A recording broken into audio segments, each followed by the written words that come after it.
우리 아이를 떠올려 보시죠. 다시. 아이로 돌아가 볼까요? 가장 많이 들었던 말이 있죠. 내가, 내가 이거잖아요. 그쵸? 그런데 아이가 내가라고 했다는 건 뭐예요? 나도 아이 때 내가 이러면서 했다라는 뜻이에요. 나 스스로 할 수 있도록 나를 도와줘. 내가 할 수 있게 해줘. 내가 할 일을 대신해 주지 마. 라는 거예요. 아이는 끊임없이 외치고 있다라고 이야기해요. 그런데 우리는 끊임없이 아이가 할 일을 대신해 주고 내가 원하는 것대로 아이를 끌고 가려고 하죠. 네. 그것이 아이와 어른의 차이. 갭이에요. 그 갭으로 인해서 모든 전쟁이 시작되고 이 전쟁을 우리는 어렸을 때 우리 부모와 계속 치러 나갔었죠.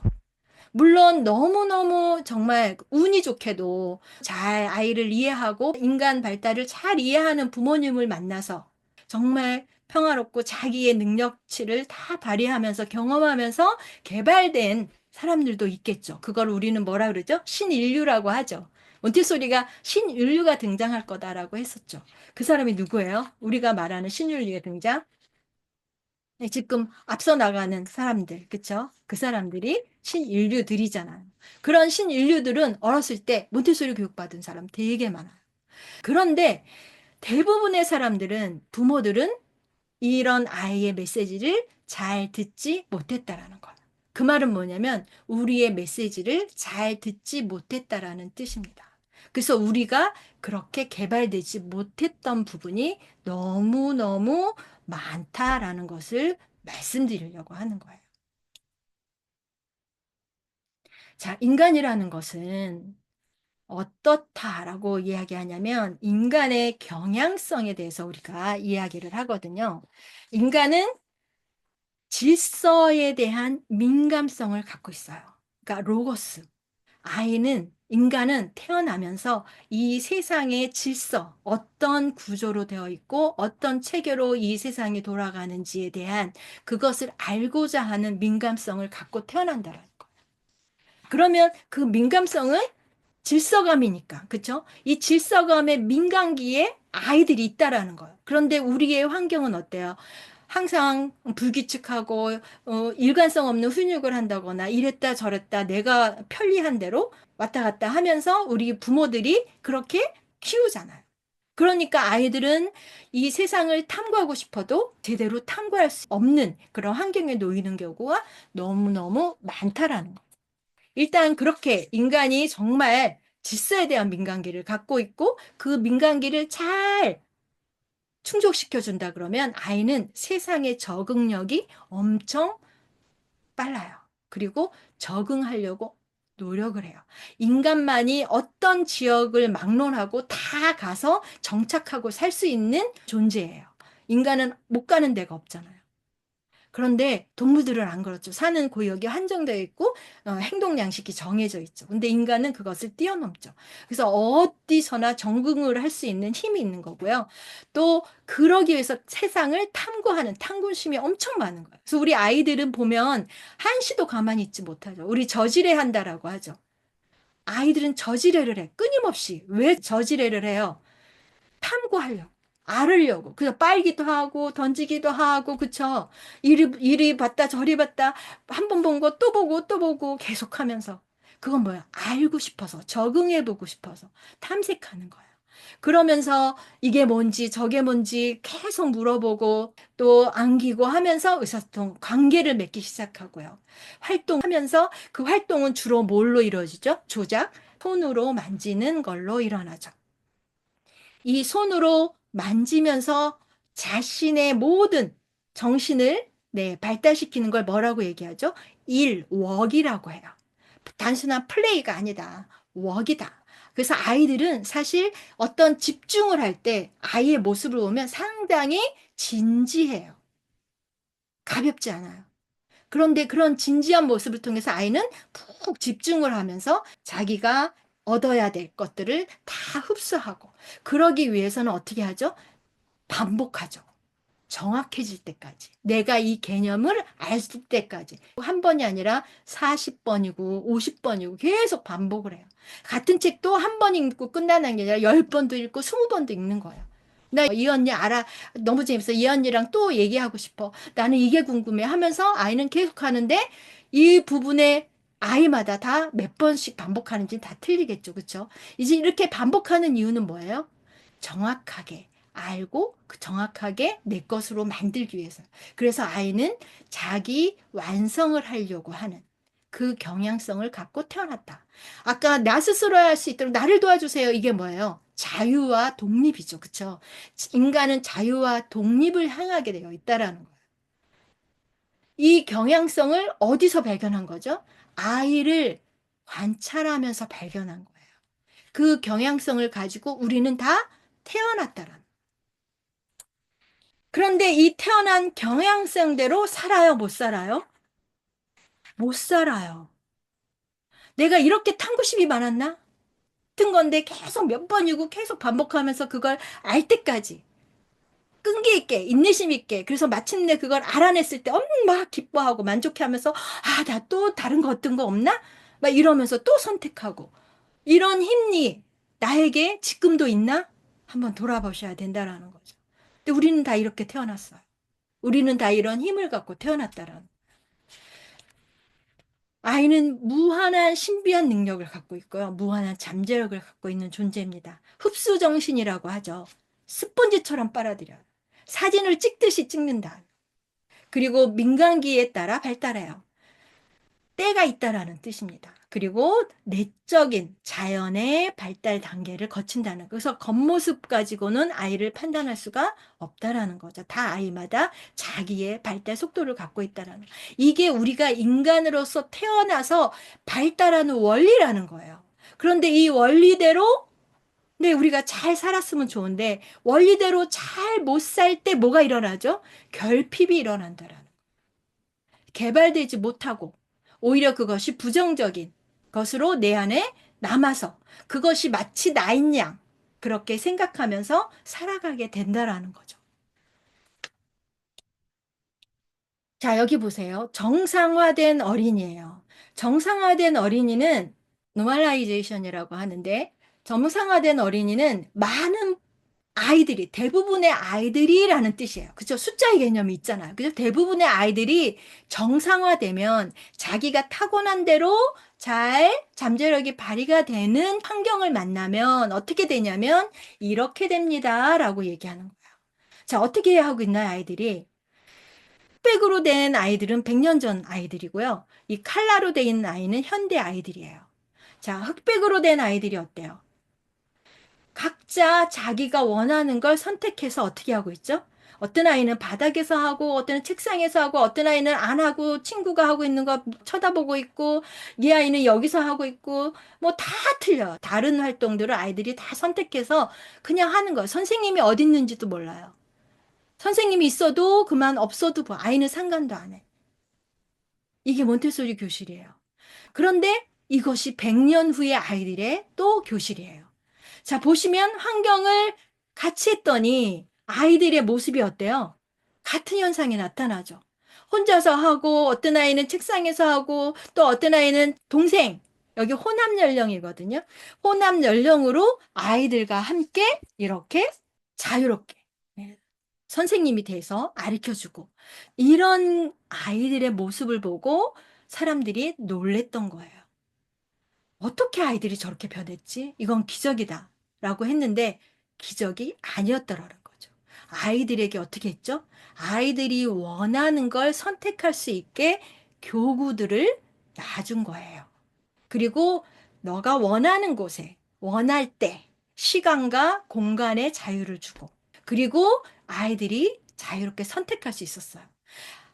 조건은 딱 하나, 규율은 하나였어요. 한 개의 교구가 교구장에 있기 때문에 그 교구장에 교구가 없다 그러면 다른 친구가 쓰는 거잖아요. 그럴 때는 어떻게 해야 돼? 기다려야 돼. 아니면 너가 원하는 다른 거를 선택할 수 있어 라는 거였어요. 그렇게 선택을 해서 하는 것이 규율, 그라운드 룰이어서 그거밖에 없어. 그리고 아이한테 자유를 줬어요. 그러면 어때요? 피 터지게 싸워야 되나요? 야, 나 하는 거, 너 하는 거 나도 갈 거야 하면서 막 서로 뺏고 막 이래야 되나요? 아이들이 전혀 그러지 않았다는 거예요. 아이들이 질서를 지키고 너가 하고 있으면 또 다른 게 뭐가 있지? 라고 찾으면서 아니면 기다렸다가 아니면 같이 할래? 그럼 같이 하기도 하고 형아가 하면 동생이 가서 배우기도 하고 이러면서 50명의 아이들이 정말 그 코찔찔의 아이들이 보여준 사회가 너무너무 평화롭다라는 거예요. 그 평화로운 작은 사회를 보면서 몬테소리가 아, 평화의 무기가 될 수 있구나. 뭐가 교육이. 라고 생각을 한 거죠. 자, 그런데 글로컬 메신저로서 저는 뭐라고 이야기하냐면 이게 우리의 본 모습이다라고 이야기를 하는 거예요. 우리에게도 이렇게 평화롭게 교구가 하나이지만 50명의 아이들 중에 교구가 같은 것이 하나도 없어. 다 똑같지 않아. 하나밖에 다 없지만 친구가 하고 있으면 기다렸다가 그런 네, 질서를 지키면서 평화롭게 그렇게 살 수 있는 힘이 우리에게 있다라는 거예요. 이렇게 보세요. 작은 아이가 또 어때요? 뒤에 옷을 막 이렇게 도와주고 있죠. 그쵸? 근데 그 현상이 100년 전에도 있었다면 현재도 있다라는 거예요. 여기도 도와주고 있죠. 서로 함께 하면서. 이 아이는 뭐 하고 있죠? 이건 나무의 물주기예요. 내 주변 환경을, 관계를 어떻게 맺을 것인가. 이 우주 안에서 함께 하고 있는 자연, 식물은 나와 관계를 어떻게 맺어야 되지를 안내하는 거예요. 그래서 물을 준 사람은 거기다 표시를 꽂아서 그날은 물을 안 주게. 이런 식으로 해서 식물을 가꾸게 하고. 이러면서 아이들이 커 나가는 거예요. 그게 뭐예요? 대부분의 정상화된 어린이의 모습이라는 거예요. 사이코패스다 뭐 특별하게 그런 사람을 빼고는 대부분 우리 인간들은 이런 본성을 갖고 이런 환경 안에서 만난다 그러면 이렇게 잘 살아낼 수 있는 그런 피스메이커들이다라는 거죠. 선 따라 걷기를 합니다. 아이들이 막 충동적이다. 쟤네들이 어떻게 선을 따라 걸어. 저 막 달리고 싶을 텐데 그 힘이 넘치는데 아이들이 저걸 통제를 해요. 자신의 대근육을 조절하고 걸어야 될 때, 멈춰야 될 때, 이것들을 어떻게 조정하는 거예요. 높이 올라보고 싶어. 이거는 밑으로 계단처럼 만드는 교구야. 안 돼. 이게 아니에요. 그래? 그러면 책상 위에 그 의자를 놓고 한번 높이 네가 쌓고 싶으면 쌓아볼래? 이게 가능한. 그쵸? 이렇게 자유를 가지고 자기가 원하는 걸 선택하게 했더니 이 아이는 세상을 어떻게 살아가야 될지에 대한 모든 내적인 덕목들을 쌓을 수 있게 되었던 거죠. 이게 진짜 아이들이 사는 방법입니다. 그러면 그 말은 뭐예요? 인간이 이렇게 살 수 있다라는 뜻이죠. 자, 우리는 모두 천재로 태어났어요. 아이를 보면 알 수 있어요. 아이를 한번 볼까요? 아이는요, 부모가 하는 말을 다 흡수하고 분류하고 기억한대요. 그리고 말을 정말 응애 응애밖에 못 하잖아요. 그런데 2살 되면요, 문장을 사용해요. 엄마, 맘마 주세요. 이렇게 얘기하거든요. 근데 엄마 주어, 맘마 목적어, 주세요 서술어, 엄마, 맘마 주세요. 주어, 목적어, 서술어에 맞춰서 말을 해요. 그건 무슨 뜻이냐면 추상이잖아요. 주어 목적 서술어에 맞춰서 네가 얘기해야 돼. 자, 엄마 먼저 주어 불러야 되고 이렇게 얘기해 준 적이 한 번도 없는데 아이는 엄마 맘마 주세요. 목적어만 바꿔요. 엄마 우유 주세요. 엄마 모자 주세요. 이렇게 아빠 모자라고 하지 모자 아빠 이러지도 않아요. 아이는 어떻게 이렇게 추상적인 문법의 구조를 아무도 가르쳐 주지 않는데 알 수 있게 되는 거죠. 그러면서 6살이 되면 몇만의 단어를 이야기하고 그렇게 붙들고 아이 가르쳐 주신 있나요? 아이는 그렇지 않다라는 거예요. 언어의 민감기에 있는 아이는 그 환경에 처한 그 언어가 어떤 언어냐 상관없이 다 뭐로 흡수하죠? 모국어로 흡수합니다. 다중 언어가 그대로 흡수된다라는 뜻이에요. 이렇게 우리는 다 뭐다? 언어 천재로 태어난 거예요. 우리 아이들 보면 공룡 천재 있죠? 네, 공룡 그 어려운 긴 그 공룡 이름을 그냥 다 외우고 달달달달 얘기하잖아요. 수, 사랑 천재도 있어요. 그래서 100만 불짜리 미소를 가지면서 정말 사랑으로. 아무도 얘기 안 했는데 명찰도 써주고 또 방석까지 오다가 네, 놔주고 이러면서 사람들을 정말 따뜻하게 만들어주는 사랑 천재도 있고요. 또 곤충 천재. 또 어떤 아이는 제가 요 책에 사례도 있지만 종이 접기, 종이 비행기 천재, 7살인데 초등학교 가야 되는데 종이 비행기를 계속 접는 거예요. 근데 선생님께 날려보면 잘 안 날라. 그러면 어디가 균형이 안 잡혔는지, 어디를 접어야 그게 제대로 쭉 날아가는지, 어떻게 날아야 뭐 곡선을 타는지, 이걸 다 아는 거예요. 탁탁 만져줘. 그러면 제대로 또 탁 되는. 이렇게 아이들은 천재들이다라는. 그 말은 뭐예요? 어른도 천재라는 뜻입니다. 자, 그런데 왜 우리는 천재성을 다 잃었을까요? 지금 우리 앞에 서 있는 아이의 내면 세계에 주목해야 한다. 아이의 안에 있는 그 정신적 실체는 제대로 이용하기만 하면 진정으로 세계를 바꿔놓을 힘이 될 것이다. 어떤 방식으로든 구원과 도움이 세상에 오게 되어 있다면 그것은 반드시 아이에게서 오게 되어 있다. 이유는 아이들이야말로 인간의 건설자이고 사회의 건설사이기 때문이다. 이 말은 마리아 몬테소리 얘기예요. 근데 저는 이것을 바꿉니다. 뭐라고 바꿀까요? 지금 우리 앞에 서 있는 나, 당신의 내면 세계에 주목해야 한다. 당신 안에는 그 정신적 실체는 제대로 이용하기만 하면 진정으로 세계를 바꿔놓을 힘이 될 것이다. 어떤 방식으로든 구원과 도움이 세상에 오게 되어 있다면 그것은 반드시 당신에게서 오게 되어 있다. 이유는 당신이야말로 인간의 건설자이고 사회의 건설자이기 때문이다. 제가 50이 희망이다라고 한 이유입니다. 이제는 제대로 들여다볼 수 있는 연륜과 경험과 교훈을, 깨달음을 갖고 계시는 연령이에요. 그때가 된 거예요. 그럴 수 있는. 그래서 삶의 주권을 오로지 내가 환경에 탓하지 말고 환경 때문에 못한 건 어릴 때예요. 환경의 주권이 나에게 없었기 때문에 어른이 만들어줘야 내가 할 수 있었기 때문에. 그런데 지금은 환경의 주권을 누가 갖고 있죠? 내가 갖고 있습니다. 내가 나를 잘 파악하고 나에게 무엇이 필요한지만 안다면 그 환경을 만들 수 있는 주권자는 나인 거예요. 그래서 지금은 완전히 다른 이야기를 쓸 수 있다라는 거예요. 아이를 보면 알 수 있죠. 이 아이 뭐 책을 읽어도 어때요? 이게 그네 타는 거, 코끼리가. 코끼리가 이렇게 줄타기 하는 건데 아이가 갑자기 읽다가 이렇게 물구나무를 쓰는 거예요. 책을 이렇게 읽는 거예요. 라는 걸 누구한테? 저한테 보여주는 거죠. 이렇게 책은 그냥 읽는 게 아니라 경험하고 그 안에 들어가면서 내 삶으로 적용해서 알아가야 되는 거다라는 걸 보여주는 거. 이렇게 아이들은 자기의 세계를 스스로 창조하고 건설할 수 있는 그런 능력이 있는 존재다라는 거죠. 예나 지금이나 아이의 본성은, 인간의 본성은 바뀌지 않았다라는 거죠. 자, 그래서 인간의 두뇌는 우주의 블랙 박스입니다. 우주의 블랙박스. 우리 포스트피크 시대를 넘어갔죠. 그래서 기술의 개발이 정점을 이루었습니다. 자, 그런데 우리는 왜 천재성을 잃었을까?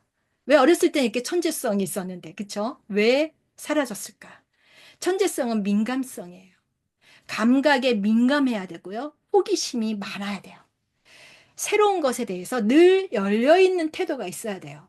그런데 어른들은 어떻죠? 둔감해졌죠. 반복되는 일상에 둔감해지고 나른해졌고 지루해졌죠.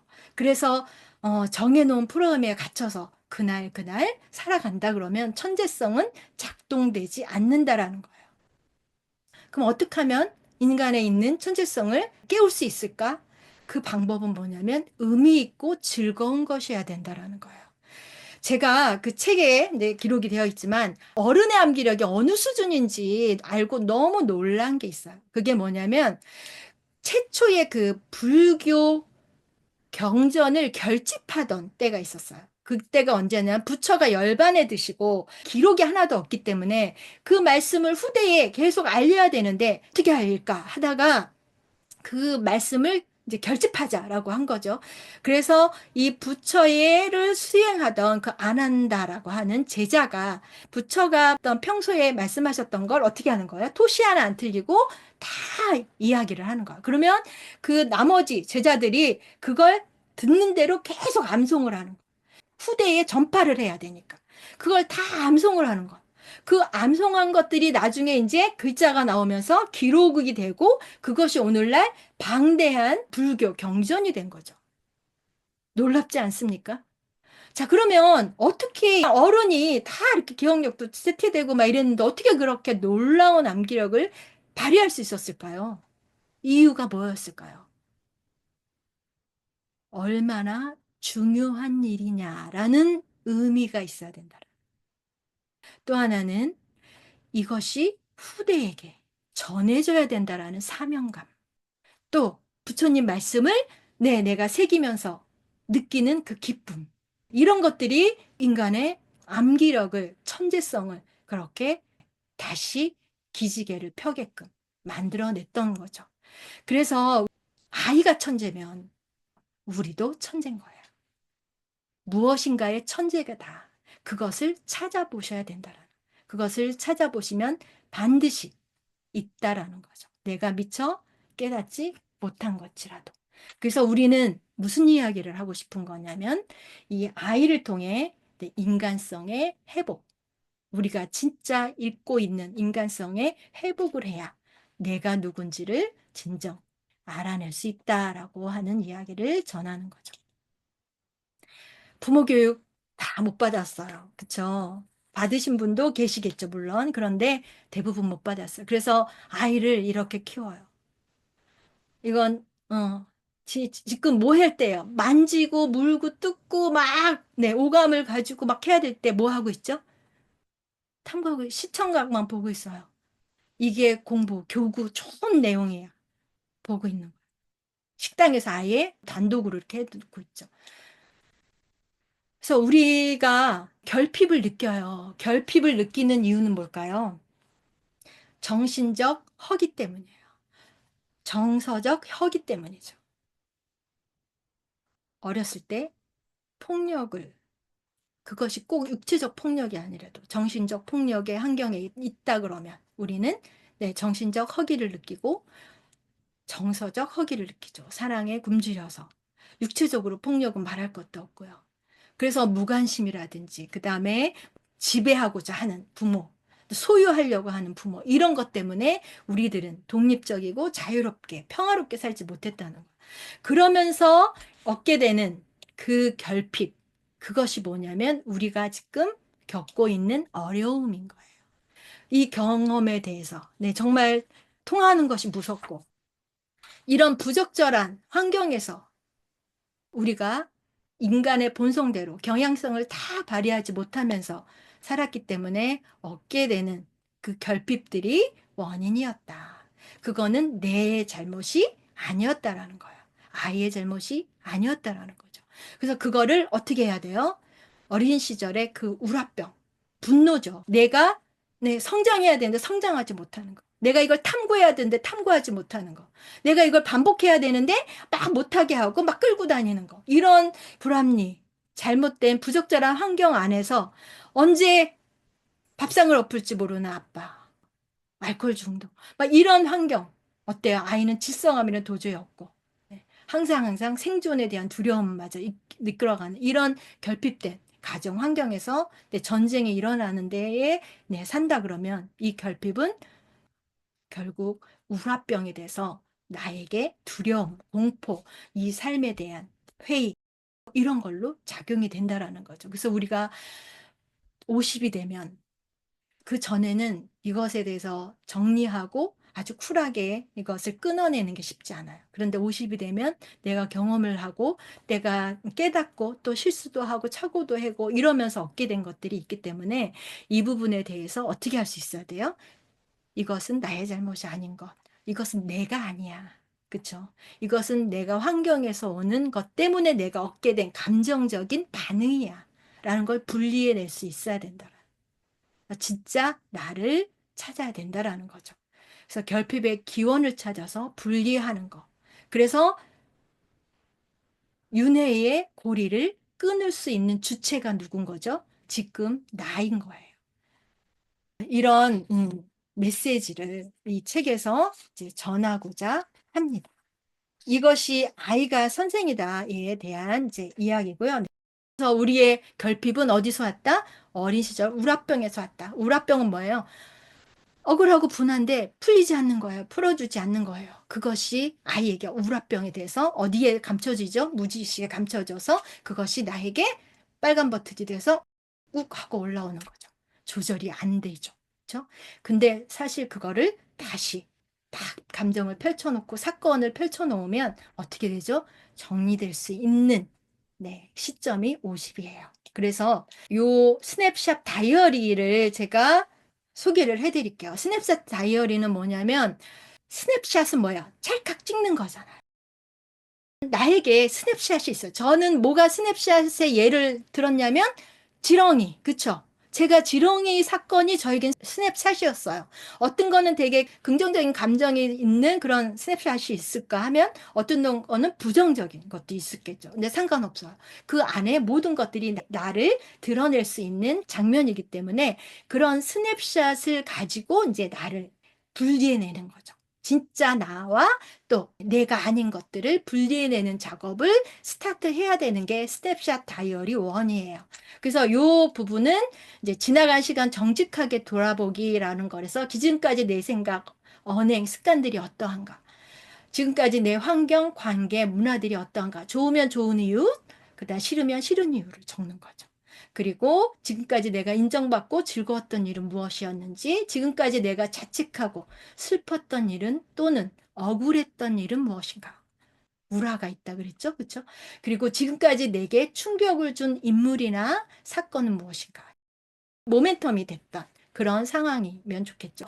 이런 것들을 통해서 내가 지난 시간을 한번 정직하게 돌아보는 시간을 조용히 가지시면 좋겠다라는 생각을 하고요.